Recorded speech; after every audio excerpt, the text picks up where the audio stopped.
Pemirsa, sampai kita di penghujung acara.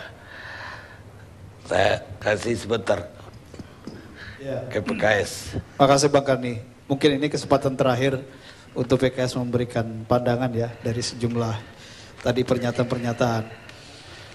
Yang pertama, saya tadi menyimak betul paparan dari Bang Ruhut ya. Panjang lebar gitu, tapi saya nggak ngerti apa yang dipaparin tadi nih. Ya. Kalau Bang Sultan tadi saya rada-rada ngerti juga karena ada beberapa substansi yang disampaikan. Tapi karena ini dua orang ini sahabat lama saya, jadi saya tetap berdoa agar keduanya ini terpilih kembali di 2014. Ini basa-basi lagi saya lihat. Enggak basa, ini serius. Doa masa basa-basi nggak boleh dong, ya. Saya sebenarnya dari tadi menunggu dua sahabat saya ini berbicara tentang substansi ya. Tapi ternyata itu nggak banyak keluar dan lagi-lagi didominasi oleh penilaian-penilaian politik. Nah, inilah yang menurut kami justru seringkali mengecohkan pandangan, pikiran banyak orang. Kalau kita berbicara rencana kebijakan, maka disinilah saatnya, disinilah momentum dan tempatnya kita coba diskusi, berargumentasi soal kebijakan. Tapi oke lah. Nah, kaitan dengan tema tadi ya, PKS melawan ya, judul yang luar biasa ini dipilih oleh Bang Karni ini. Terlepas dari semua itu, ada satu pandangan penting yang ingin kami sampaikan. Dan saya yakin pandangan ini pasti diamini oleh Bang Sultan dan Bang Ruhut. Bahwa menurut kami pemerintah ini akan kuat dan akan semakin kuat. Manakala pertama dia didukung ketika kebijakan-kebijakannya tepat dan benar. Dan saya kira PKS tidak punya alasan sedikit pun untuk tidak mendukung setiap kebijakan pemerintah jika itu benar dan tepat. Dan yang kedua, pemerintah ini kuat dan akan terus semakin kuat kalau bersedia dikoreksi walaupun oleh teman sendiri ketika kebijakannya dinilai tidak tepat ya, atau kemudian ada proses-proses yang kita anggap ini masih perlu kita diskusikan secara terbuka. Nah, ini pandangan kami. Sehingga kalau tadi dikatakan ini ibarat suami istri gitu ya di dalam satu keluarga, kan biasa. Suami istri kan bukan cuma menyenangkan, istri kan bukan cuma menyenangkan suami, tapi istri juga bisa menegur suami kalau suaminya salah misalnya. Nah, itulah pandangan kami tentang koalisi. Dan kami sadar dulu tahun 2012 saya pernah mengatakan begini. Sejumlah kasus hukum yang dialami partai-partai, wabil khusus partai-partai koalisi, ini menciptakan situasi politik saling sandera di tahun 2012. Dan kasus-kasus hukum itulah yang kadang-kadang secara psikologis membuat tekanan kita nggak berani berbeda gitu. Ya. Nah, dalam konteks ini PKS mengambil sikap begini. Oke lah yang lain mungkin karena ada kasus hukum tidak berani berbeda atau tidak mau berbeda begitu ya. Tapi sepanjang kami melihat ada satu rencana kebijakan atau proses kebijakan yang tidak tepat ya, dan masih bisa kita perdebatkan, oke kami maju. Kami bersuara berbeda. Ya, kami bersuara berbeda agar output kebijakan dari pemerintah itu betul-betul firm ya, menguntungkan kepentingan rakyat banyak. Dan itu sudah kami lakukan walaupun kami harus membayar ongkosnya. Ada menteri dikurangi begitu ya. Saya nggak tahu kalau nanti pemerintah tetap menaikkan BBM dan PKS tidak setuju, mau dikurangi juga bagi kami tidak masalah, kami hitung sebagai ongkos politik. Terima kasih. Jadi Alet mau nambah? Terima kasih Pak Karni. Judulnya kan PKS melawan sebagaimana yang dijelaskan teman tadi. Saya juga barangkali melihat apakah benar PKS melawan dalam konteks diskusi kita ini. Saya kira mari kita lihat penjelasan daripada pemerintah dari segi postur anggaran sudah jelas, bahkan dari segi jumlah pertumbuhan daripada konsumsi BBM dari peristiwa 2011, 2012 dari 2010, 32 juta ke 35 juta, kurang lebih 3 juta akibat pertambahan daripada kendaraan.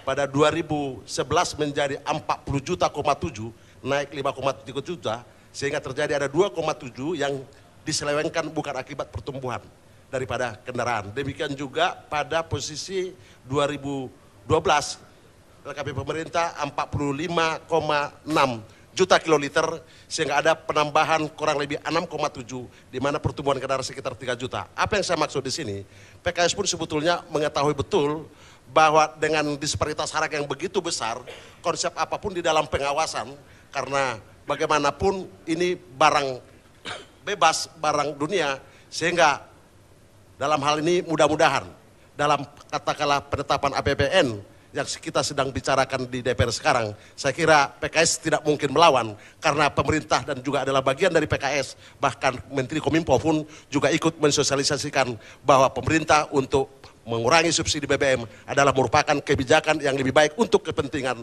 bangsa dan negara. Kalau boleh sebetulnya memilih dari dua pilihan ini, Demokrat sebetulnya paling tidak ingin BBM tidak naik. Tetapi kalau itu tidak terjadi, lebih akan terjadi persoalan yang lebih besar untuk negara. Sehingga pilihannya mencari pil pahit dari yang terpahit untuk kepentingan negara. PKS adalah bagian daripada pemerintahan negara dari 3 menterinya. Terima kasih. PKS bagian negara, bukan pemerintah bagian PKS. Pak Ridwan Saidi sekarang. Ya, pertama Mahfud, saya awalnya bersemangat mau bela PKS, tapi Anda tiba-tiba mengatakan kami kan cuma koreksi saja. Loh, Anda pasang spanduk di mana-mana, itu kan bukan koreksi, itu sudah aksi. Tapi baiklah, saya tetap pada niat untuk memahami pendirian PKS. Pendirian PKS tidak dapat menerima kenaikan BBM. Keterangan pemerintah dari 2005, 2008 sama aja, nggak ada yang baru. Sebenarnya wakil pemerintah sini cukup mengatakan kenapa BBM naik, dulu-dulu juga gitulah, kan mesti begitu aja. Jadi nggak usah ada argumentasi lagi. Yang terbaru cuman ini orang kaya yang diuntungkan. Pelayanan negara itu kepada siapa saja. Jadi tidak boleh memilih ini kaya miskin, ini tua atau muda. Semuanya harus dilayani. Jadi jangan dikemukakan itu seolah-olah ada sikap yang tidak baik juga. Kok jadi anti orang kaya, kan nggak baik itu. Sekarang saya rasa itu satu, PKS merasakan ketidakadilan. Jikalau atau apa yang dialami oleh PKS dan beberapa pihak lain, kalau ada kasus korupsi, KPK cenderung untuk memperluas. Kalau itu menyangkut partai, tapi menyangkut pemerintah, KPK cenderung menciutkan. Diusahakan ciut begitu. Tapi kalau udah partai, tap langsung. Itu ananya spirit itu bisa bisa dirasakan. Kenapa PKS itu meronta-ronta dan sekarang dia melawan, ya kan? Itu bisa dipahami itu. Juga menyangkut terutama di dalam hal Febri mengatakan nggak ada timwas juga KPK bisa jalan karena spiritnya harus dikontrol. KPK tetap timwas itu harus ada, nggak bisa. Jadi kami yang di luar segala badan-badan itu bisa menilai. Jadi sikap PKS kalau konsisten itu dia bagus apapun motifnya. Tetapi kalau nanti tidak konsisten maka itu akan senjata makan tuan. Di dalam hal sikap menghadapi kenaikan BBM. Tapi di dalam hal etik itu lain lagi. Di dalam etik berkoalisi, di dalam sistem pemerintahan yang apapun juga tidak terjadi pada masa-masa kabinet parlementer. Kalau tidak setuju dengan kebijaksanaan pemerintah, maka partai menarik menterinya dan tidak pasang spanduk dia kan. Dia tarik aja menterinya sudah. Jadi itu yang pada masa partai-partai tahun 50-an. Juga karena mereka mempunyai motif kerjasama itu ada kerjasama politik. Misalnya dalam kasus Kabinet Sukiman, menteri-menteri PNI ditarik dari Kabinet Sukiman karena Menlu Ahmad Subarjo dari Masyumi menandatangani Mutual Security Act dengan Amerika Serikat. Nah itu dia tarik. Udah nggak usah pakai dipolemikan lagi, nggak dah gitu. Jadi ini yang harus dilakukan. Kalau ini dilakukan dua-dua oleh PKS maka saya rasa hebat. Jadi PKS itu melejit ya kalau hitung suara, ditarik menterinya. Kalau sebab yang dilakukan Tifatul itu menyimpang dari garis partai. Garis partai yang dibawakan oleh saudara-saudara di sini adalah menolak kenaikan BBM, tapi Tifatul melakukan sosialisasi. Nah ini adalah di dalam, maaf ya Pak ya, di dalam state of mind Anda, ini adalah suatu sikap poligam fan art. Jadi poligam fan art, jadi sebagai poligamer ya jadi begitu. Jadi begini, ini begini, kesini ini begini lagi. Itu jadi susah Pak. Jadi mesti monoham fan art, sikap kita mesti satu dalam hal ini. Jadi tidak bisa poligam fan art. Jadi karena itu menurut hemat saya tetap menghargai dan dapat memahami sikap-sikap yang dilakukan PKS, tapi tidak mencurigai apapun, cuma harus konsisten. Kita menunggu nanti kalau sampai APBN itu pungut suara, ya kan?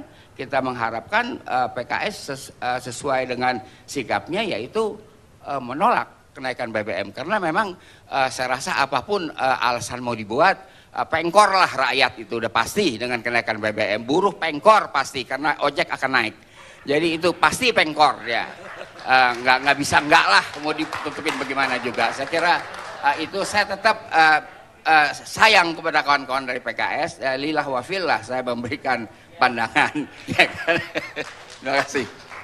Koalisi sendiri menurut Pak Ridwan sebagai orang politisi lama, koalisi ini apa namanya?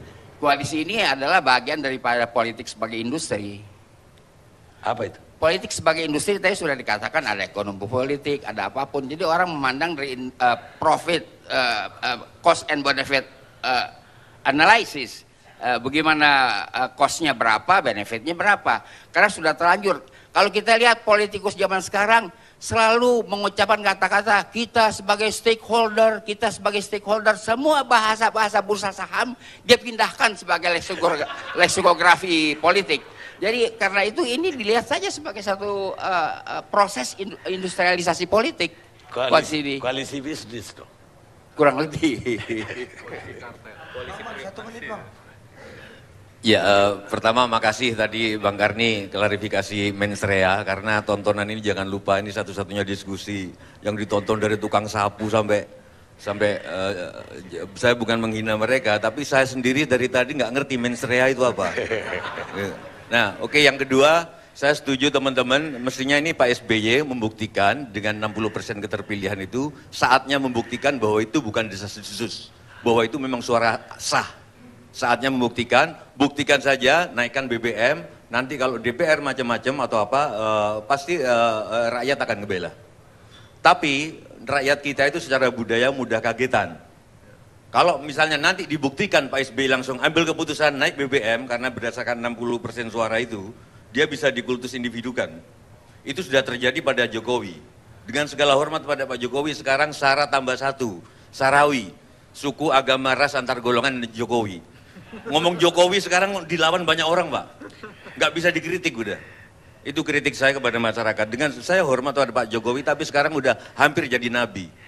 Itu bahaya. Yang kedua, soal senturi, saya maunya masyarakat ini, terutama masyarakat Janjukers, mau melihat kebaikan atau mau melihat kebenaran. Kalau mau melihat kebaikan, ketenangan ya udahlah biarin gini aja, macet aja, nggak usah diadilin-adilin. Enak, nggak usah berdarah-darah, nggak usah ke Pak Budiono, nggak usah apa, enak. Tapi kalau maunya kebenaran, biarkan yang tanding itu imbang. Ini kesempatan untuk melihat dua petarung yang imbang, PKS sama Demokrat. Jangan PKS nggak diseimbangkan karena belum sudah dituduh, belum sudah dibenci. Omongan apapun meskipun agak normal, meskipun agak saya pahami, udah dibenci, udah salah PKS. Karena PKS lupa berhadapan dengan the power of ibu-ibu. Kalau misalkan korupsi yang ketangkap kemarin cuma masalah uang, Mbak. Ibu-ibu nggak sampai sehisteris gini, Mbak. Ini masalah banyak perempuan. Maka harus klarifikasi PKS, saya sarankan Mas Fahri Hamzah, Mas Abu Bakar, Mas Mahfud Siddiq, Mas Andi Rahmat. Tolong katakan bahwa oke itu salah, tapi ini kami menyuarakan kebenaran. Saya nggak tahu mana yang benar yang salah, tapi Demokrat harus dikasih keseimbangan. Suara PKS jangan-jangan dituduh, perempuan lu, jangan dituduh fustun-fustun. Jadi jangan dituduh yang itu-itu. Tentu kalau teman-teman PKS nggak bisa melakukan kayak yang subur kan, terus menceraikan itu kan belum sampai 9 gitu. Gitu. Tapi maksud saya ditumbuhkan kayak area wiguna baru gitu loh Pak. Misalnya cewek siapa gitu, mengikuti tiap hari mengikuti Fahri Hamzah. Oh ternyata PKS itu begini ibu-ibu, ternyata disorot terus kamera. Itu baru karena isu perempuan sekarang sangat sensitif. Salah satu daerah di Jawa Barat Pak Karni saya kasih tahu, hampir saja sah melaksanakan undang-undang syariat agama tertentu. Tapi didorong oleh para senimannya supaya itu nggak terjadi, malah dibombong. Saya mendukung undang-undang syariat. Hidup poligami, gitu. Oh ibu-ibu langsung marah, nggak setuju. Jadi maksud saya PKS jangan lupa apapun pendapatmu Andi Rahmat, apapun pendapatmu, kalian berhadapan sama ibu-ibu sekarang. Udah, itu aja. Tidak hanya PKS ya begitu, partai lain juga. Tapi yang paling terbuka kan PKS, yang lain-lain kan beli. Apa? Beli? Yang lain kan kepacaran kan. Itu loh. Loh sekarang rakyat mau pilih mana? Sekarang saya tantang, pilih pemimpin yang matanya sudah sayu, pemimpin-pemimpin yang matanya sudah sayu karena kekurangan cinta. Atau mau dipimpin oleh orang yang banyak perempuan atau banyak cowok tapi dengan gairah, dengan cinta. Sekian Pak. Terima kasih. Ya silakan. Kalau masalah judul, saya rasa judul yang abang pilih dalam hal ini ILC sudah benar. Kenapa? Ada 9 fraksi di DPR. Koalisi 6, oposisi 3. Sahabat-sahabat Golkar, PKB, PAN, P3, ya, mereka kan tidak ngelawan. Tapi saya yang lucu Pak Mahfud tadi bilang, kenapa karena yang lain nggak ngelawan? Karena mungkin mereka ada masalah. Ini udah terbalik-balik. Yang ada masalah itu kan PKS. Tadi kan udah dibilang sama Mas kita. Jadi itu tegas. Jadi saya rasa apapun benar apa yang dikatakan abang saya Bang Ridwan Saidi, kita berdoa saja. Jangan nanti sudah rapat Dewan Suro besok atau lusa, taunya mendukung juga. Kasihan sama PKS. Makin karam dia Bang. Terima kasih. Ada. Saya sedikit membantu Mas Jiwo untuk menjelaskan mensrea tadi sedikit. Saya kira mau menjelaskan yang terakhir. Tidak. Mungkin untuk pemirsa yang bukan bidang hukum, ini sebenarnya dari prinsip actus non facit reum nisi mens rea. Ini ada 2 elemen penting dalam satu tindak pidana yang harus dibuktikan oleh penegak hukum, khususnya dalam terutama KPK, yaitu unsur mens rea tadi, kejahatan, pikiran jahat, dan unsur actus reus, tindakan jahatnya. Dan ini harus dipenuhi. Pelanggaran dari tidak terpenuhnya salah satu unsur mens rea ini menyebabkan apa yang disebut praktek tirani etikat baik dalam penegakan hukum. Dan ini harus hati-hati sekali dan memang KPK harus memenuhi 2 unsur ini dalam membuktikan tindak pidana korupsi. Supaya tidak terjadi tirani etikat baik dalam penegakan hukum. Hal kedua, saya tertarik dengan ada ungkapan bahasa Latin, aquila non capit muscas. Elang itu tidak menangkap lalat. Kasus Senturi saya kira merupakan kasus yang cukup besar dan saya kira bagi KPK ini merupakan kesempatan yang baik sekali untuk membuktikan bahwa elang itu nggak menangkap lalat tapi menangkap perkara-perkara yang besar. Terima kasih Bang Karni. Bang Karni saya Boleh. satu aja saya Baik. ingin mengundang Pak Akbar Faisal untuk datang ke kantor. Sehingga tadi menyampaikan bahwa yang tadi kita sampaikan BBM ke BBG maupun kilang itu bukan sekedar mimpi. Jadi mari kita datang ke kantor saya, kemudian kita ngobrol-ngobrol, kita tunjukin roadmap-nya dan rencananya yang untuk realize semuanya itu. Terima kasih Bang Karni, sedikit Bang Karni. Pak Wakil Menteri, saya terima undangannya, terima kasih. Tapi sekaligus juga saya mau sampaikan di forum ini, Bang Karni masih menyangkut Senturi. Pengakuan dari Raden Pardede yang mengatakan bahwa ada penumpang gelap di bailout Century adalah sebuah pengakuan yang maha penting. Saudara Raden Pardede adalah orang yang penting pada kasus ini karena dia adalah sekretaris KSSK yang memutuskan bailout atau tidak. Jadi kita menunggu apa yang akan dilakukan KPK menyangkut dengan pengakuan saudara Raden Pardede. Makasih. Habis setengah 12. Karena tambahnya banyak banget. Pemirsa, saya takutnya apa yang dikatakan oleh Iron Lady dari Inggris, negarawan Inggris, Margaret Thatcher, itulah yang terjadi dalam pengelolaan negara ini. Almarhum mengatakan bahwa kalau Anda ingin semua orang senang sama Anda, maka Anda terpaksa berkompromi pada setiap soal, pada setiap masalah, dan akibatnya Anda tidak akan berhasil dalam melakukan apapun juga. Kita ketemu, ALC akan datang.